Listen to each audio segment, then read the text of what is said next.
नमस्कार, मैं हूं आपके साथ पूर्णिमा मिश्रा। हमारे खास प्रोग्राम क्या कहते हैं नरेंद्र मोदी में आज आपको सुनवाएंगे पीएम मोदी का वो ऐतिहासिक भाषण जो उन्होंने 13 अक्टूबर 2013 को गुजरात में दिया। मोदी जी ने अपने भाषण में कहा कि जीवन में सफलता पाने के लिए आप जिस एनवायरमेंट में रहते हैं वहां खुशियों का माहौल होना चाहिए।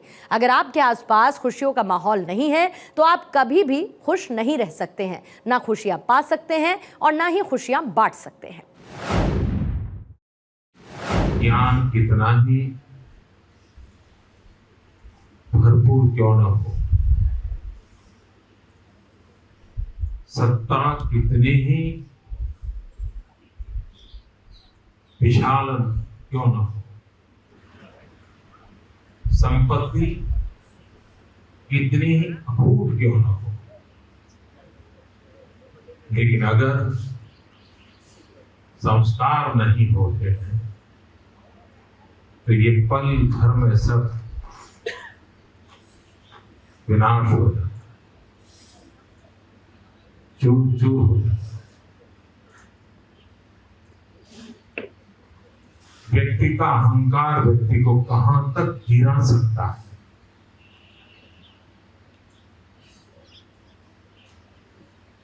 सत्ता, संपत्ति, ज्ञान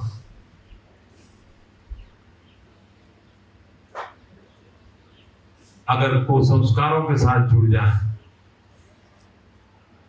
तो ये सब कुछ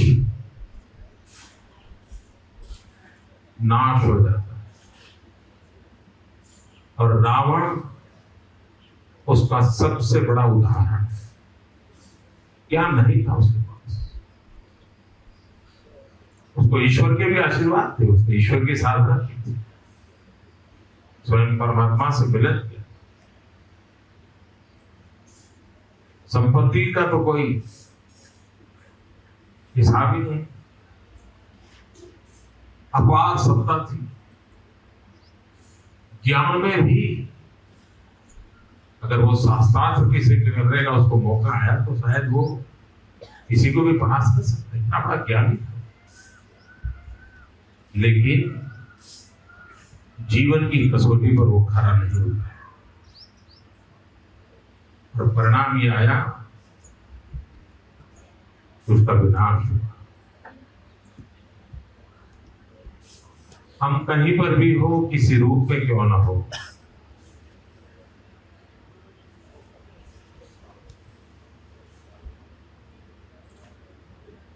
और कभी कभी पद का अहंकार बड़ा भयंकर होता है। उसमें भी हाथ में शस्त्र हो, कुर्सी मिली हो या यूनिफॉर्म मिला हो तो पता नहीं किस कोने से कौन सी चीज घुस जाती है और कैसे वो विनाश का कारण बनती है। और अगर आज विजयदशमी के पर्व पर हमें कुछ सीखना है, कुछ समझना है,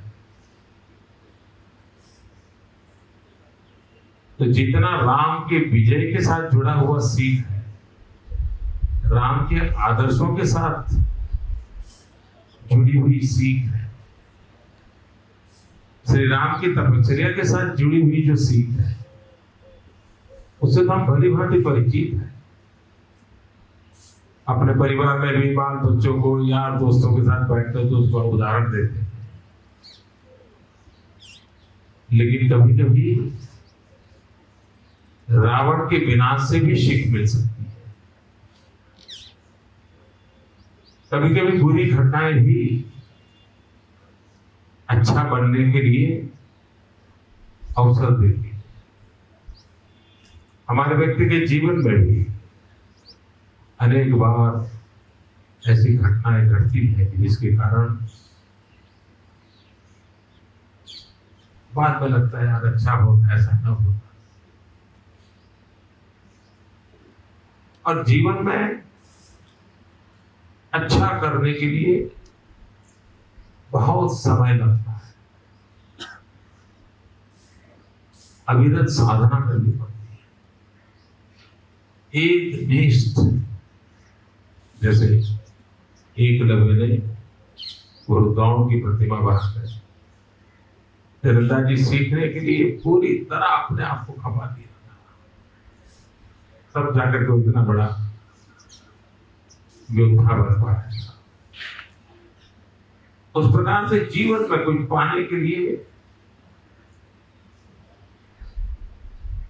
अपने मन मंदिर में, अपने शरीर में, अपने स्वभाव में, अपनी बुद्धि में, अपनी विचार प्रक्रिया में चीजें आसानी से नहीं आती। उसके लिए बड़ा कठोर परिश्रम करना पड़ता है, साधना करनी पड़ती और एक निष्ठ होकर के करनी पड़ती। अगर शूटिंग में भी जीतना है तो उसके लिए आवश्यक हर चीजें करनी पड़ती, आंख भी ठीक रखनी पड़ती है, शरीर भी संतुलित रखना पड़ता है। काम भले ही छोटा हो और करते करते सालों लग जाए, लेकिन विनाश के लिए एक पल काफी होता है। एक छोटी सी गलती, एक बार कदम उल्टा पड़ जाता, इंसान को कहां से कहां लाकर गिरा देता है। और इसलिए भाइयों, हम जब विजयादशमी का पर्व मना रहे हैं, नवरात्रि की साधना के बाद, नवरात्रि के उत्सव के बाद, मां शक्ति के अनेक अनेक आशीर्वाद के बाद, प्रभु राम का स्मरण करते हुए हम भी अपने जीवन में उत्तरोत्तर विजय की कामना करें। आज जहां है वहां से आगे बढ़ने का संकल्प करें। अपने परिवारजनों को आज जहां है वहां से आगे कैसे लाया जाए। अपने बच्चों को आज जहां है वहां से कैसे ऊपर उठा। थोड़ा समय देगा, कभी उनसे पूछिए तो सही। कभी कभी इंसान को सुबह घंटों तक प्रभु से बात करने के लिए समय होता है, माला लेके बैठ जाता है, पूजा पाठ करता है, कीर्तन करता है, ईश्वर के लिए काफी समय है। लेकिन ईश्वर की जो सबसे बड़ी भेंट है अपने घर में अपने बच्चे, उसके लिए उसको बस समय नहीं होता। चल बाद में आना है, भी काम कर, मेरा टेलीफोन चल रहा है, मुझसे बात मत करो। बार बार क्यों गड़बड़ करता है? मैं खाना खा रहा हूँ, तुझे समझ नहीं आता है क्या? आराम से खाने भी नहीं देता। ये आपके हर एक के जीवन में होता ही होता, सहज रूप से। उस पर सोचिए कि यार मैं अपना समय किसके लिए लगा रहा हूं? ये रोज 2-2, 3-3 घंटे टेलीफोन पे बातों में बिताता हूँ, सच में उसमें कुछ निकलता है क्या? अभी तो ड्यूटी साथ साथ करते थे, घर गए फिर फोन पे लग गए, यार आज ऐसा हुआ, आज ऐसा हुआ, आज ऐसा हुआ, आज ऐसा। इतना समय जा रहा है, अपनों के लिए समय नहीं। मतलब जीवन में सफलता के लिए आप जिस एनवायरनमेंट में रहते हैं वहां खुशियों का माहौल होना चाहिए। अगर आपके अगल बगल में खुशियों का माहौल नहीं है तो आप कभी भी न खुश रह सकते हैं, न खुशियां पा सकते हैं, न खुशियां बांट सकते हैं। आपने कभी बंजर भूमि में पशु पंखी को देखा है? नहीं होते। क्यों? उजड़ी हुई वीरान जगह पर भी उसको पसंद नहीं करता। वो भी वहीं जाएगा जहां खुशहाली है, हरियाली है, बाग बगीचे हैं, वहीं जाना पसंद। पशु भी। और इसलिए हमारे अगल बगल का माहौल, पूरे परिवार का माहौल खुशियों भरा कैसा हो, उमंग से भरा कैसे हो। हर दिन पूरे परिवार में कभी आधा घंटा, कभी सोचिए आप परिवार के सब मिल करके आधे घंटे के लिए के मार मार कर हंसे थे। ऐसा कोई दिन याद आता है? नहीं आता। कभी कभी तो आपको अपने बेटे के सामने भी इतना ईगो होता है कि मैं बेटे के सामने हंस कैसे सकता, मैं बेटे के सामने ऐसे कैसे बैठ सकता, मेरा बेटा तो मुझे ऐसे ही देखना चाहिए। बहुत कम परिवार होंगे जो आधा घंटा साथ बैठ करके ढाके मार करके अगल बगल के लोगों को सुनाएंगे, इतने ढाके मार करके हंसी।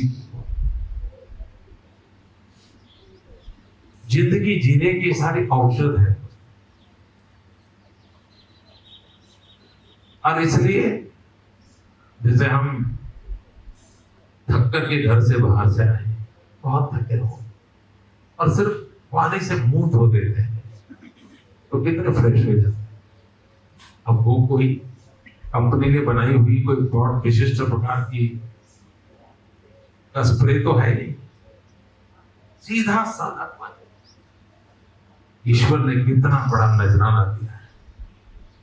कभी घर पे तंग आ जाते, खिड़की खोल देते और हवा आ गई तो वहां फ्रेश हो जाते, या बाहर कोई पंखा लगाए, वहां कोई बहुत बड़ी सुगंध आ रही हो, ऐसे कोई चीजें पर छिड़काव किया, नहीं, कुछ नहीं, हल्की सी हवा भी तरबतर कर देती है। जीवन का भी ऐसा ही है। हम जीवन को तरबतर कैसे करें? और इसलिए मित्रों, अगर आप खुश नहीं है तो मुझे खुशी कहां से मिली? क्योंकि मेरे अगल बगल में सबसे ज्यादा यही आपके लोग होते हैं।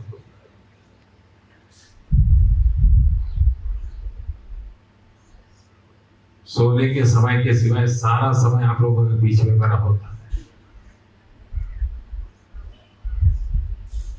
तो मेरी खुशी भी आपकी खुशी से ऊपर डिपेंडेंट है, और इसलिए मेरा मन करता है मेरे आसपास जो भी है सब खुश हो, खुश रहे एकदम। आज हम शस्त्र पूजन कर रहे हैं। शस्त्र पूजन का एक अर्थ ये भी है कि शस्त्र का कभी दुरुपयोग ना हो। शस्त्र का अर्थ ये नहीं है कि सिर्फ हमारी रक्षा करें। शस्त्र का अर्थ ये नहीं है कि सिर्फ आतताइयों का हम संहार करें। शस्त्र की पवित्रता ये है कि गलती से भी कभी उसका दुरुपयोग ना हो।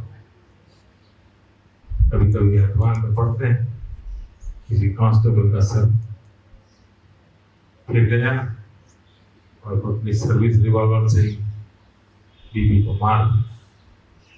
तो वो क्या शस्त्र, तो कायरता है। और इसलिए शस्त्र की पवित्रता उतनी ही महत्वपूर्ण है जितनी शास्त्र की पवित्रता है। क्या कभी रामायण को आपका पैर छू जाए तो पीड़ा होती ही नहीं? गीता जी को आपका पैर छू जाए तो पीड़ा होती ही नहीं? एक प्रसाद का दाना नीचे गिर जाए तो मन में झटका लगता है, तुरंत प्रसाद दे। कितनी बड़ी पवित्र श्रद्धा का भाव हमारे मन में भरा हुआ है। शस्त्र के प्रति उतनी ही पवित्रता होनी चाहिए, उससे एक तसु भर भी नीचे नहीं होनी चाहिए। एक तसु वो उतना ही महत्व